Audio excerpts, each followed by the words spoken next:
Okay, my little Sheridan friends and my bigger Sheridan friends and also my Goldilocks-sized Sheridan friends.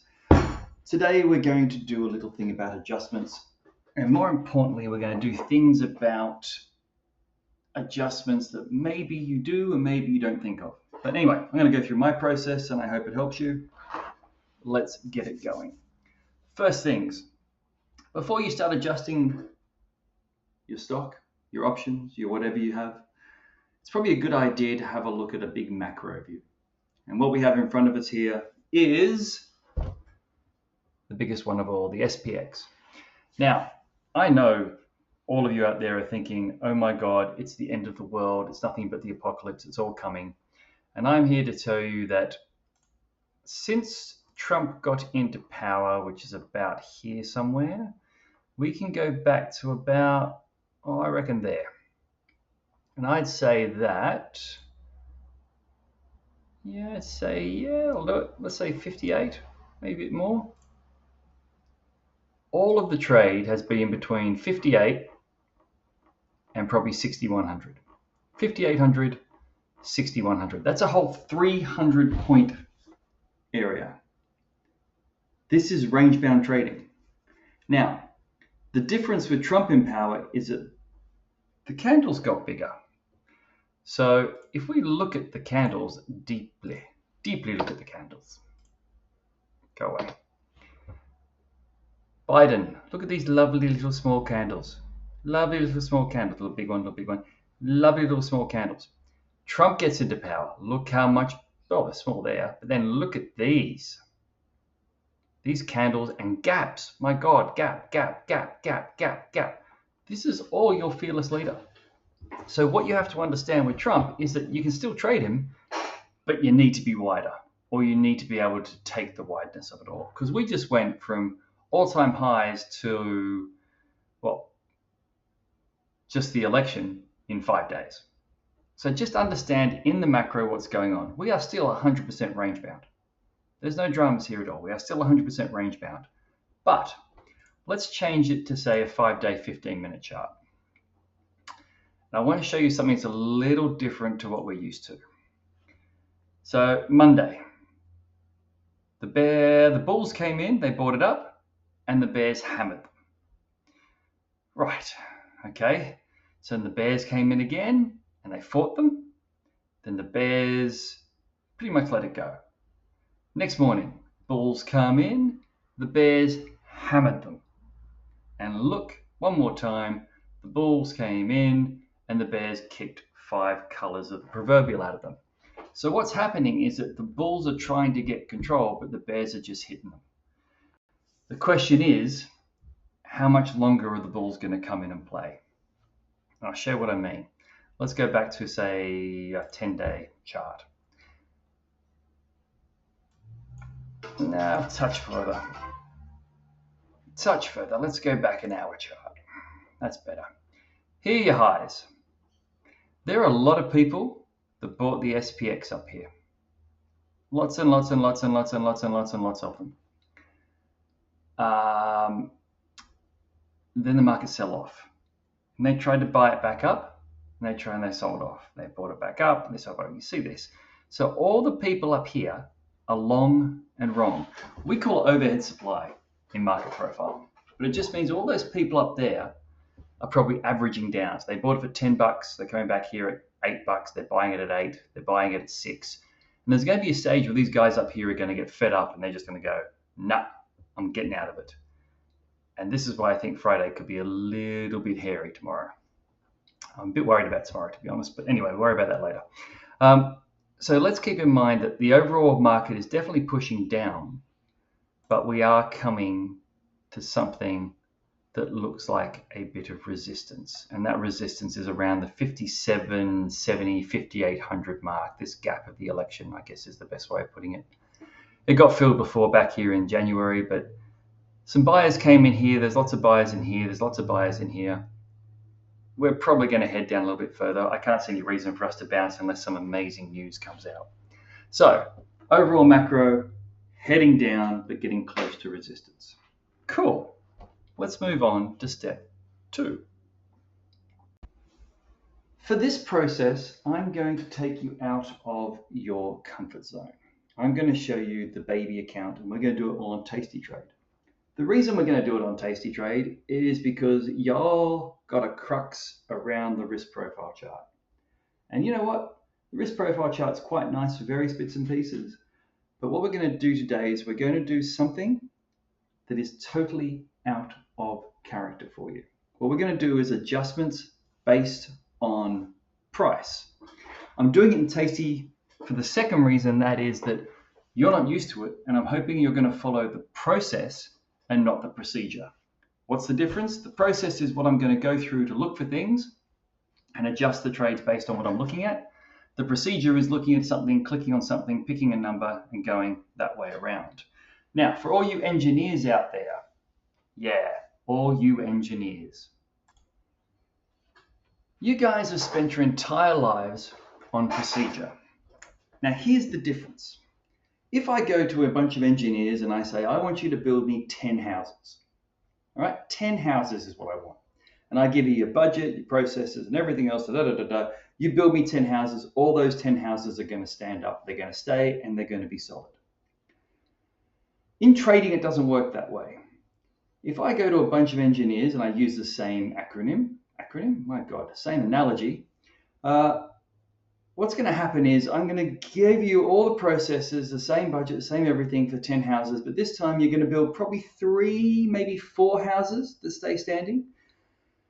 2 are going to have issues and probably break. 3 are going to have a whole bunch of issues and you might break even, you may lose a bit, and 2 are going to burn to the ground. It's not your fault. It's just that it's a different ideal. We're playing numbers, we're playing probabilities here. We're not playing with something that we can control. So let's go through the process. We've already looked at the entire market. We looked at the market and gone, you know what? The market's heading down. Could be a scary day today. There's probably some resistance 100 points below us. We could go straight through that. Who the hell knows? We could go through it and bounce.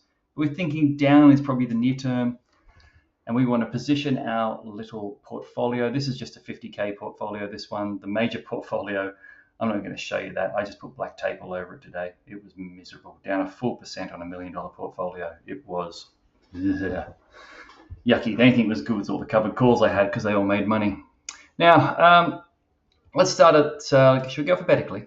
Yes, let's go alphabetically. Let's start with Google.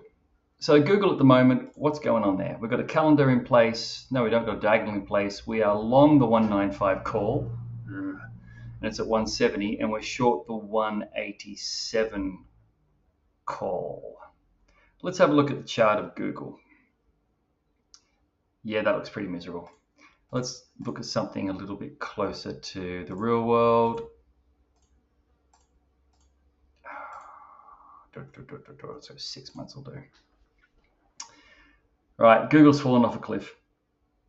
Yeah, that's pretty miserable. But it looks like we've got some resistance and buying power at 165. So we're probably going to head down to 165 and sit around there for a while.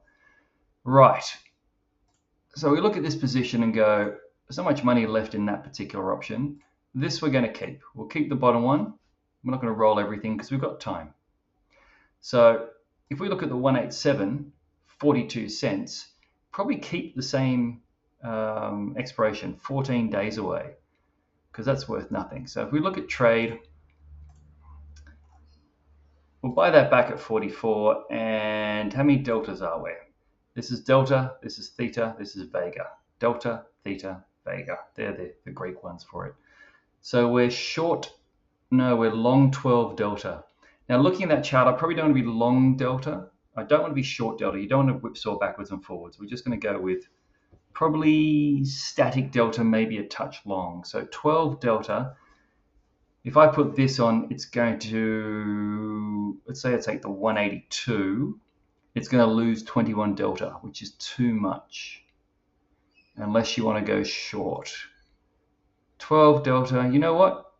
I might just leave it just to keep the deltas in control.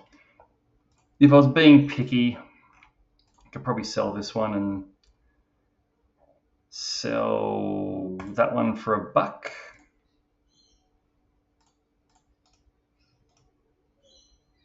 Yeah, none of this is good.